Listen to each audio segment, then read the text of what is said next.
Hello guys, welcome to another video. Today we're going to talk about the way I consider the easiest way to immigrate to Europe. As you probably know, there are many ways to immigrate to Europe, that is to the European Union.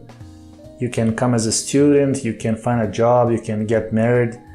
But today we're going to talk about the easiest way to immigrate to Europe currently available for citizens, for third country citizens. That is, if you're not a citizen of the European Union, you can use this way to move to Europe and have all the freedoms. You can work in any job, you can study, you can basically have access to most of the European market with a relatively low investment, especially if you consider the other options in the continent. So before we start, just a quick reminder, if you want to travel, move or invest abroad, please subscribe and check our other videos. We have plenty of material for people which are willing to move from the US, from Canada, from the UK, or even from Latin America, South Africa. So let's start.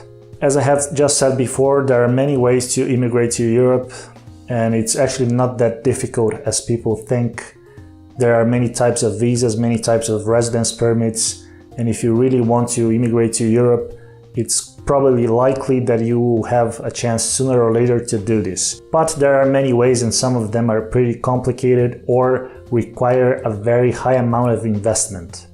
You can, for example, become a student in a country and then study for some years, and then after you get a job in this country, live there for a number of years, and then you get your permanent residence card, and then after some years you get your citizenship. That's probably the second easiest way to immigrate to Europe, but that's not the one we are going to talk about today. Because coming as a student, your visa, your residence permit will be tied to this institution, and if you want to work, depending on the country, depending on the type of visa, you might not be able to work, or in other cases, which is more common, you can work but just for a limited number of hours. So while this is an option, this is definitely not ideal if you want to have the freedom to choose what you want to do, how you want to do it, and when. So without any further ado, let's talk about the easiest way to immigrate to Europe currently, which I consider to be the Portugal D7 visa. The Portugal D7 visa is often dubbed as the Portugal Retirees visa, but in fact there's no age limit. You can apply for this type of visa regardless of your age and regardless of your nationality,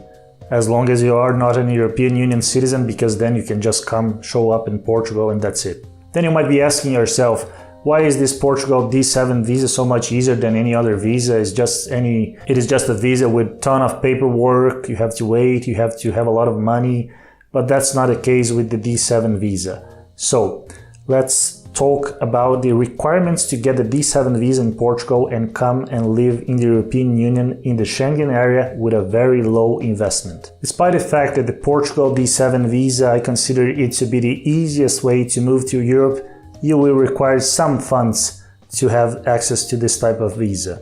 The critical requirement to apply for this type of visa is showing that you have an income of 635 euros per person. That should be your monthly minimum income to apply for the D7 visa. If you have a partner, if you have children, you have to add up more money to this equation, and this is based on a percentage of the minimum salary in Portugal. So each year, if the minimum salary goes up, you have to have more money to apply for this type of visa. And unlike some people might think, this is not only if you are retired, if you have a pension.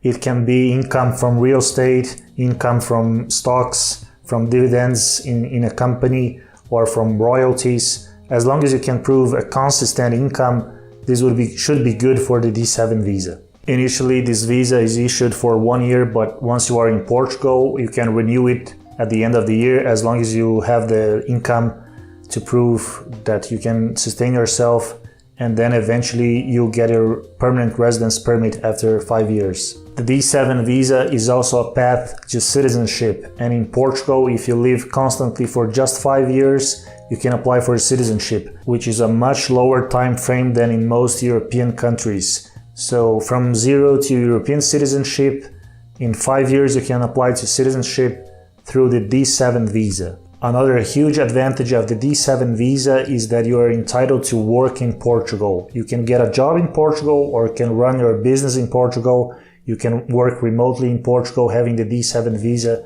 So the possibilities are very high and it's very flexible. You're not tied to one company or to one university. You can just do whatever you want as long as you have the money to prove you can sustain yourself in Portugal, keep renewing the visa, and then get the permanent residence and at the end citizenship. So this is what I consider to be the easiest way to immigrate to Europe currently. There are other ways, other countries, other financial requirements, but in my opinion, the D7 visa in Portugal is the easiest way to immigrate to Europe.